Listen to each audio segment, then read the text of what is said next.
Meus queridos e amados irmãos, a paz do Senhor. A reflexão de hoje para a lição de número 7, domingo, será 12 de novembro de 2023, que tem como assunto a responsabilidade da igreja com os missionários. Textuário da nossa lição. Então, enquanto temos tempo, façamos o bem a todos, mas principalmente aos domésticos da fé.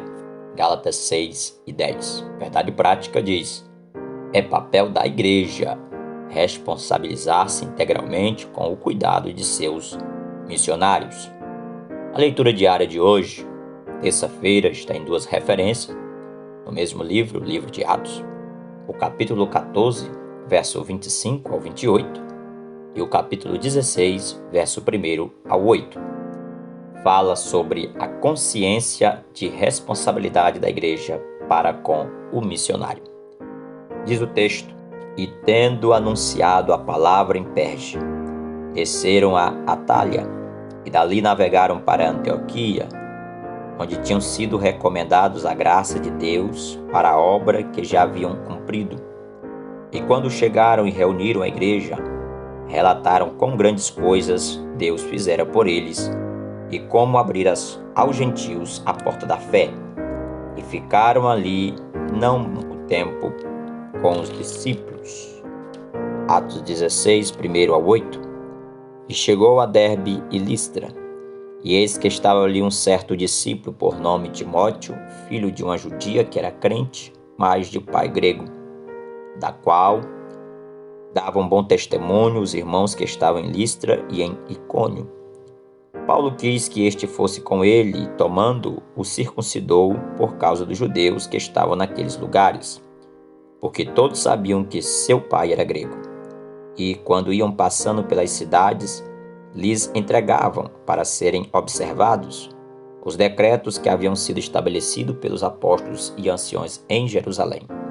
De sorte que as igrejas eram confirmadas na fé e cada dia cresciam em número.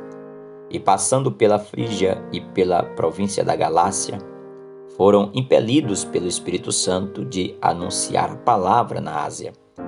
E quando chegaram a Mísia, intentavam ir para a Bitínia, mas o Espírito de Jesus não lhe permitiu.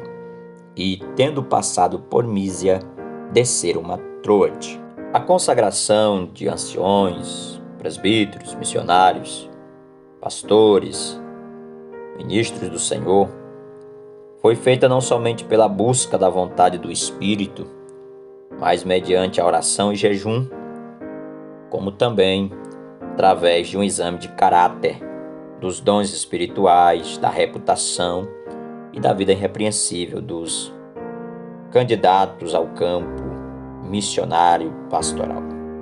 Se fossem achados irrepreensível, seriam enviados, seriam consagrados. Observamos o procedimento dos apóstolos, confiando o ânimo deles, exortando-os a permanecer na fé, ensinando-lhes que tinham de sofrer pela sua fé, constituindo anciões em cada igreja, encomendando-os ao Senhor, pois vemos que toda iniciativa no evangelismo e na atividade missionária, especialmente quando vemos aqui as viagens missionárias registradas em Atos, foram viagens e orientações dadas pelo Espírito Santo. A orientação aqui pode ser ocorrida em forma de uma revelação profética, de um impulso interior, de circunstâncias externas ou visões.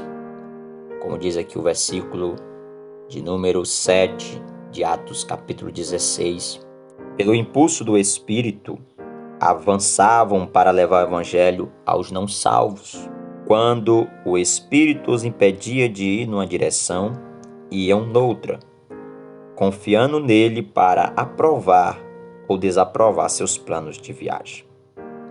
Que façamos a obra missionária, cuidando dos nossos missionários, com todo amor, com todo zelo, orando e intercedendo por eles, apresentando a eles a Deus, para que façam a obra do Senhor.